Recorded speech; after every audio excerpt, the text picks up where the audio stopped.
Hello everyone, welcome to Pharmarox YouTube channel. Pharmarox के YouTube educational channel में आपका स्वागत है। आज के वीडियो लेक्चर में हम डिटेल में स्टडी करेंगे ट्रीटमेंट ऑफ एनीमिया के बारे में। मतलब कि जब हमारे बॉडी के अंदर खून की कमी हो जाती है, फिर ब्लड टेस्ट करवाने पर पता चलता है कि HB भी काफ़ी कम है, RBC भी काफ़ी कम हो गया है, तो वो कंडीशन को हम कहते हैं एनीमिया। तो ये एनीमिया की जो कंडीशन होती है उसको हम किस तरह से ट्रीट करेंगे और कौन से अलग अलग मेडिसिन्स वगैरह यूज़ किए जाते हैं एनीमिया के इलाज के अंदर, वो हम जानेंगे डिटेल में। तो expert lecture by Amar sir, assistant professor and founder of Pharmarox. Thank you for being to lake family of फार्मरऑक्स।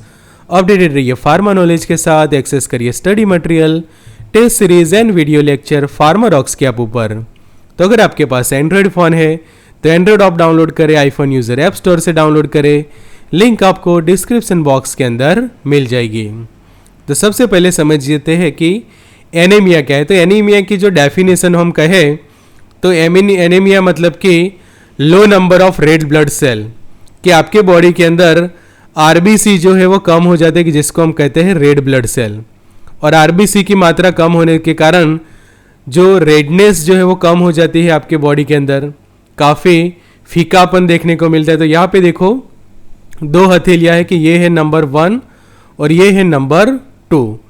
तो ये जो हाथ है वो कहेंगे हम एनेमिक है, बिकॉज यहाँ पे आप देखो काफ़ी फीकापन देखने को मिल रहा है ये वाले हाथ के अंदर, जबकि यहाँ पे आप देखो तो नॉर्मल, बिकॉज यहाँ पे हमें देखने को मिल रही है रेडनेस, काफ़ी अच्छी रेडनेस है हाथ के अंदर। भले एज हो चुकी है कि व्रिंकल्स वगैरह आपको देखने को मिल सकते हैं यहाँ पे हाथ के ऊपर, बट फिर भी प्रॉपर रेडनेस है, नॉर्मल हैंड कह सकते हैं। जबकि एनीमिया के पेशेंट के अंदर आप देखो रेडनेस जो है वो गायब है, नो रेडनेस, जबकि वहाँ पे थोड़ा येलोवी स्किन देखने को मिलती है, बिकॉज खून की जो है वो काफ़ी कमी है। तो जब रूटीन में हम ब्लड टेस्ट करवाते हैं तो उसके अंदर जब हीमोग्लोबिन कम आता है कि लो HB, या फिर जो हीमेटोक्रिट हम कहते हैं उसकी भी मात्रा कम है, तो ऐसे कंडीशन को हम डिफाइन करते हैं as a anaemia. And having a anaemia can make you feel tired and weak. मतलब कि एनीमिया है आपको तो क्या होता है कि काफ़ी थकान सा महसूस होता है, कमजोरी लगती है शरीर के अंदर, और जो फटीग जो हम कहते हैं ऐसा आपके बॉडी के अंदर देखने को मिलता है कि थोड़ा सा भी काम करने पर आपको जो है वो थकान हो जाती है, कमजोरी जैसा फील होता है। तो ये कंडीशन बनती है एनीमिया, और जिन लोगों को ये प्रॉब्लम होता है उनको हम कहते हैं एनीमिक पेशेंट। कि एनीमिक पेशेंट के अंदर आप उसके बॉडी को ऑब्जर्व करोगे तो काफ़ी फीकापन देखने को मिलेगा कि there is no redness on body, जबकि यहाँ पे प्रॉपर रेडनेस देखने को मिलेगा कि जब आपके बॉडी के अंदर RBC भी अच्छी मात्रा में है, हीमोग्लोबिन भी अच्छा है, बिकॉज हीमोग्लोबिन जो है वो रेड कलर का पिगमेंट है कि जो हमारे ब्लड के अंदर प्रेजेंट है, उसी के कारण ब्लड का जो कलर है वो लाल होता है। तो ब्लड जब कम हो जाता है, मतलब कि HB डाउन हो जाता है, तो जो रेडनेस जो है वो आपके चेहरे पर से या फिर आपकी बॉडी पर से गायब हो जाती है, और ऐसे पेशेंट्स को हम कहते हैं एनीमिक पेशेंट। तो जब नॉर्मली भी जब साइन एंड सिम्टम्स पर से जो ऑब्जर्व करें आप फिजिकल एग्जामिनेशन से, तो पहले ही ये फीकापन देखने को मिलता है, और फिर उसका कन्फर्मेशन के लिए जो है वो ब्लड टेस्ट हम करते हैं, और ब्लड टेस्ट से जो है वो कंफर्म पता चल जाता है एनीमिया के बारे में। तो अब आपके माइंड में एक और क्वेश्चन होगा कि हीमोग्लोबिन क्या है। तो हीमोग्लोबिन की जो एक रेड कलर का पिगमेंट है कि जो हमारे ब्लड के अंदर प्रेजेंट होता है, और ये ब्लड के अंदर भी रहे, ये जो रेड ब्लड सेल होता है उसके पास रहता है ये हीमोग्लोबिन की। जो RBC आप देख रहे हैं तो यही RBC के अंदर प्रेजेंट होते हैं ये हीमोग्लोबिन के मॉलिक्यूल्स। और हीमोग्लोबिन क्या करता है, ऑक्सीजन जो हम लेते हैं उसको कैरी करने का काम करता है, और साथों साथ इसके पास प्रेजेंट होता है ये आयन, Fe भी वहाँ पे प्रेजेंट होता है, तो वो भी हेल्प करता है हीमोग्लोबिन के फंक्शन में, रेड ब्लड सेल्स के फंक्शन में। तो जब आपके बॉडी के अंदर RBC समझो कि कम हो जाते हैं, कि बॉडी के अंदर RBC डिस्ट्रॉय हो गए हैं बहुत सारे, तो भी हीमोग्लोबिन जो है वो ऑटोमेटिकली डाउन हो सकता है। उसी तरह से समझो कि आयरन की डेफिशिएंसी है बॉडी के अंदर, तो भी ये RBC के जो फंक्शनिंग होते हैं उसके ऊपर असर पड़ सकता है। हीमोग्लोबिन के फंक्शंस के ऊपर असर पड़ सकता है। फिर समझे कि हीमोग्लोबिन कम है तो भी डायरेक्टली वो आपके आरबीसी वगैरह के ऊपर असर करेगा। तो जब ब्लड टेस्ट किया जाता है तो उस वक्त लो रेड ब्लड सेल काउंट से कंफर्म पता चलता है अबाउट द एनीमिया। तो अब जानते हैं आगे हीमोग्लोबिन का नॉर्मल लेवल। तो जन्म से लेकर जब पुबर्टी होती है तब तक का यहाँ पे आप डेटा देख सकते हैं ये वाले चार्ट के अंदर कि जन्म के दौरान नॉर्मल हीमोग्लोबिन लेवल होता है 14 से लेकर 20 ग्राम पर डेसीलीटर के अंदर। तो कई बार आप रूटीन वर्ड्स में कई बार सुनते हैं कि हीमोग्लोबिन जो है वो मेरा 14 है, कोई कहता है मेरा हीमोग्लोबिन 12 है, कोई कहता है मेरा सिर्फ 8 हो चुका है। तो 8, 12, 14 मतलब कि ये पीछे यूनिट होता है उसका ग्राम पर डेसीलीटर। और समझे कि आपका HB 14 से 20 है तो सबसे बेस्ट, और वो सिर्फ बर्थ के दौरान होता है। फिर 0.5 से लेकर 1 ईयर की जो एज में ये HB की वैल्यू होती है 11 से लेकर 13। 1 से 4 साल के अंदर वो हो जाता है, वो भी 11 to 13। फिर पुबर्टी के दौरान 4 ईयर से आगे जो पुबर्टी का जो पीरियड स्टार्ट होता है उस वक्त भी 11 to 13। फिर जो पुबर्टल फीमेल की प्रॉपर पुबर्टी के बाद फीमेल्स के अंदर ये वैल्यू होनी चाहिए 12 से 16, और मेल के अंदर होनी चाहिए वो वैल्यू 14 से 18 की, जो आपकी है नॉर्मल HB की वैल्यू। HB के साथ कई बार ब्लड टेस्ट के अंदर MCV के भी डेटाज होते हैं। तो MCV की जो डेटाज है बर्थ के दौरान 100 से 130 होता है, फिर 70 to 85, और पुबर्टी के अंदर 80 to 100 होना चाहिए मेल एंड फीमेल के अंदर। ये भी एक चार्ट बनता है कि नॉर्मल लेवल जो है वो आपने सीख लिया, बट एनीमिया कब कहेंगे कि जब HB जो है वो 10 से 12 हो रहा है वुमेन्स के अंदर, तो वो माइल्ड एनीमिया हम कहेंगे। फिर 10 से 13 है पुरुषों के अंदर, तो वो भी माइल्ड कहा जाएगा। मॉडरेट एनीमिया तो वो 8 से 10 के बीच में है, कि 8 से 10 के बीच में, कि चाहे वो मेल है या फिर फीमेल, दोनों के अंदर 8 से 10 ग्राम पर DL के बीच में, DL मतलब कि डेसीलीटर, तो भी वो मॉडरेट कहेंगे। बट सीवियर एनीमिया तब कहा जाएगा कि जब 8 या फिर उससे भी कम हो चुका है आपका हीमोग्लोबिन। तो उस वक्त पेशेंट को जो है वो प्रॉपर ट्रीटमेंट देने की ज़रूरत है कि जब चाहे उसका माइल्ड है, मॉडरेट है या फिर सीवियर, तो प्रॉपर उसका इलाज करना जो है वो ज़रूरी है। समझते हैं उसके सिम्टम्स। तो जब किसी को एनीमिया होता है तो कौन से सिम्टम्स डेवलप होते हैं, तो यहाँ पे हम हाईलाइट करता जाता हूँ मैं। तो एक तो फटीग, कि आपको थकान काफ़ी महसूस होती है, कमजोरी, कि जैसे फ़ोन की बैटरी जो है वो काफ़ी कम हो जाती है, तो फ़ोन किस तरह से काम करता है, उसका फंक्शनिंग जो है वो प्रॉपर नहीं होता, और जैसे ही बैटरी कंप्लीटली ख़त्म हो जाती है फ़ोन जो है वो बंद हो जाता है। उसी तरह से हमारे बॉडी के अंदर भी ये वीकनेस रहेगी, कमजोरी रहेगी, कि जब HB काफ़ी कम है, एनीमिया की कंडीशन है आपको, उसके कारण हेडेक रहेगा, सर दर्द भी रहेगा, स्किन जो है वो येलोविश हो जाती है, कि जो हमने फर्स्ट स्लाइड में ही देखा। आपके हार्ट बीट्स इरेगुलर रह सकते हैं, चेस्ट के अंदर आपको पेन होगा, कोल्ड हैंड जैसी कंडीशन होगी, इनसोम्निया मतलब कि रात को लेट तक आपको नींद नहीं आएगी, लेग के अंदर क्रैम्प्स रहेंगे, डिजीनेस जैसा फील होगा आपको, उबासी आएगी, नींद आएगी जैसा कई बार फील होता है, या फिर आप जो है वो कन्फ्यूज भी रहते हैं, कई बार ये कन्फ्यूजन्स भी देखने को मिलते हैं। तो अलग अलग आप देखो तो सेंट्रल नर्वस सिस्टम पे फटीग, डिजीनेस, फेंटिंग, मतलब कि कई बार जो है वो पर्सन को के अंदर फेंटिंग मतलब कि चक्कर आ जाना, और उसके बाद कई बार अनकॉन्शियस कंडीशन भी हो जाती है, कि जो हम कहते हैं कि पर्सन जो है वो बेभान हो जाते हैं। फिर ब्लड वेसल्स जो है वहाँ पे आप देखो तो ब्लड प्रेशर लो हो सकता है, उसके कारण हार्ट्स के अंदर पाल्पिटेशंस देखने को मिलेगी, हार्ट बीट इंक्रीज हो सकते हैं, या फिर जो है वो इरेगुलर हो सकते हैं, चेस्ट पेन होना, एंजाइना पेक्टोरिस, हार्ट अटैक भी आ सकता है, कि जब आपका HB काफ़ी कम है, बिकॉज HB कम है, RBC कम है, तो हीमोग्लोबिन कैरिंग कैपेसिटी का जो हीमोग्लोबिन की ऑक्सीजन कैरिंग कैपेसिटी कम हो जाएगी, और ऑक्सीजन आपके बॉडी को कम मिलेगा तो भी प्रॉब्लम होगा, और उसमें हार्ट को जब ऑक्सीजन मिलना कम हो जाता है तो बहुत सारे कॉम्प्लिकेशंस होते हैं। स्प्लीन जो है वो एनलार्ज हो सकती है। इंटेस्टाइन में हम देखें तो change the stool colour, stool का कलर चेंज हो जाता है। मसल्स जो है वो वीक हो जाते हैं। रेस्पिरेटरी सिस्टम पे हम देखें तो ब्रीथिंग आपके काफ़ी शॉर्ट हो जाते हैं।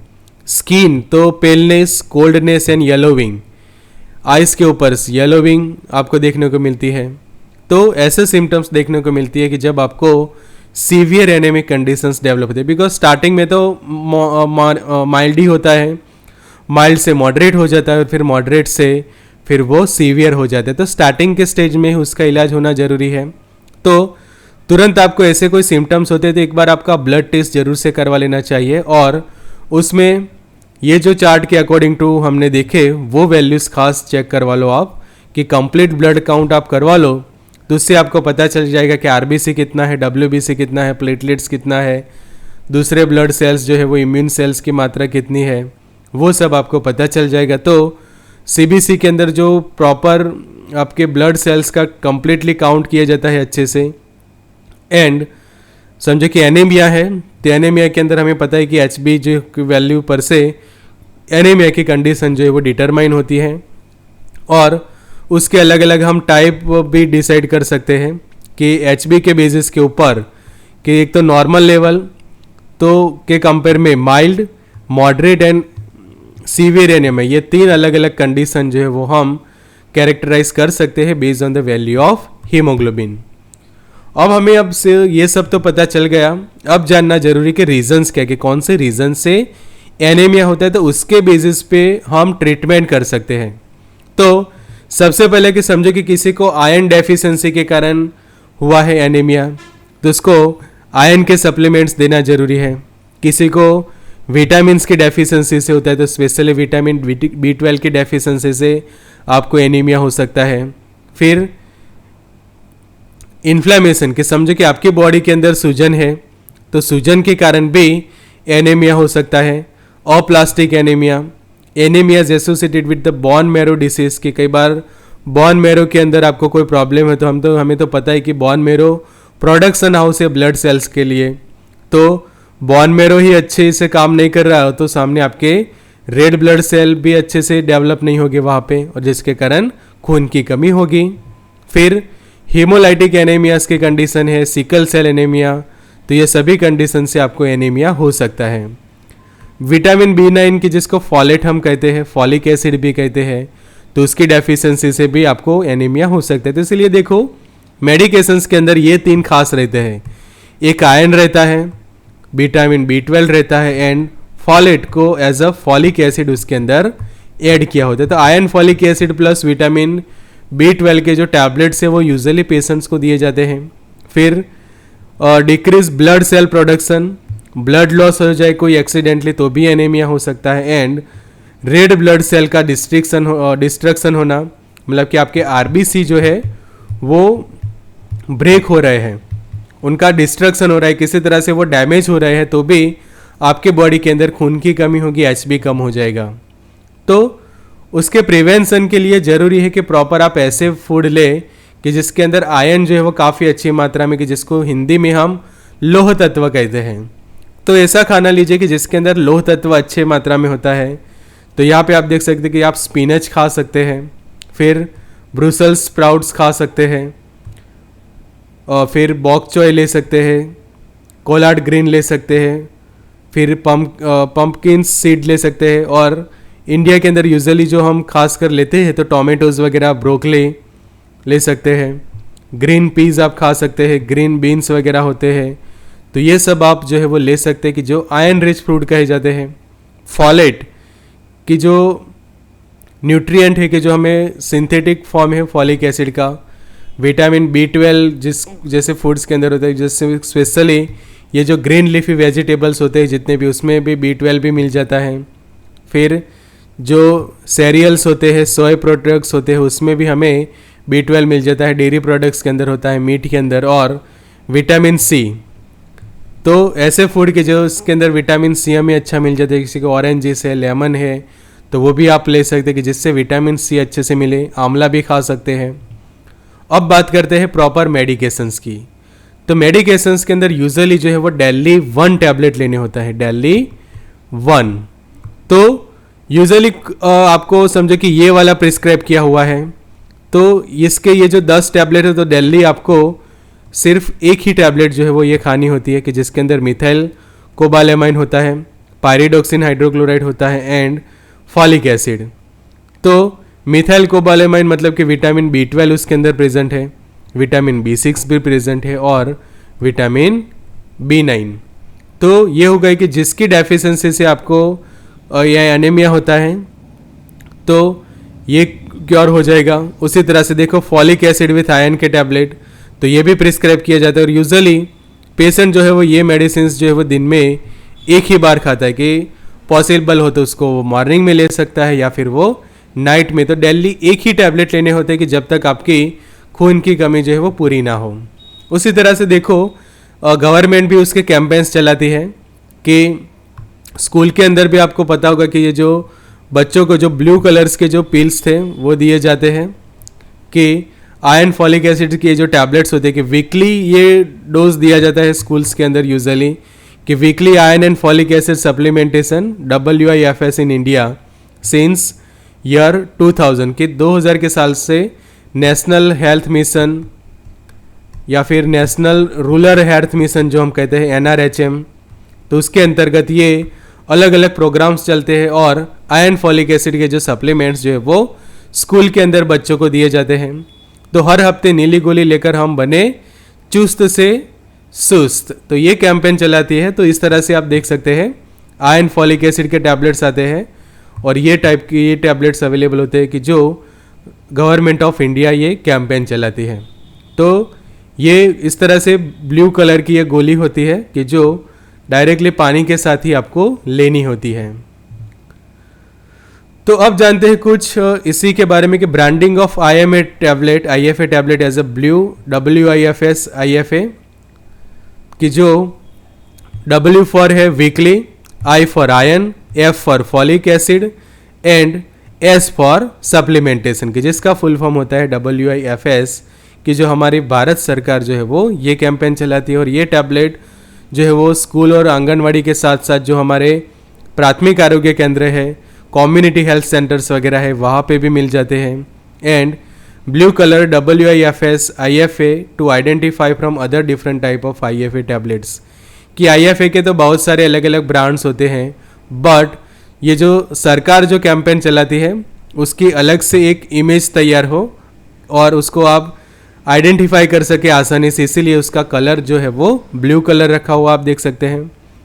फिर हम ब्रांड्स देखते हैं कि समझो कि एनीमिया हुआ है तो दूसरे और कौन से मेडिकेशंस दिए जाते हैं, कि समझो कि नॉर्मल आयरन फॉलिक एसिड से भी ठीक नहीं हो रहा है तो दूसरे भी कुछ ऑप्शंस होते हैं, कि जैसे कि फॉलिक एसिड के डायरेक्टली प्लेन टैबलेट्स भी कुछ लोग यूज़ करते हैं, कि जिसके अंदर सिर्फ फॉलिक एसिड रहता है और यूजुअली 5 मिलीग्राम स्ट्रेंथ में रहता है।